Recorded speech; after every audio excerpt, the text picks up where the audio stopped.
पुराने ज़माने में एक बादशाह को पैगाम मिला कि फ़लाँ बादशाह की फ़ौज तुम पर हमला करने के लिए आ रही है। बादशाह ने सिपाहियों को जंग की तैयारी का हुक्म दिया और कुछ सिपाहियों के साथ एक पहाड़ पर जाकर बैठ गया।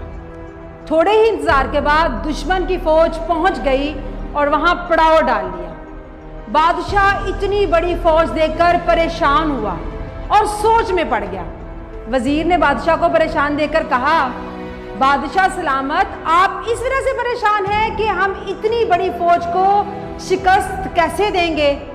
बादशाह ने हंस कर कहा, नहीं, मैं सोच रहा हूं कि इनको दफनाएंगे कहां। बादशाह ने अपने वजीर से कहा कि हमारा दुश्मन चाहे कितना ही ताकतवर और तादाद में कितना ही ज्यादा क्यों ना हो, अगर आप दुरुस्त फैसला करें, अगर आप दिल से लड़ें तो दुनिया की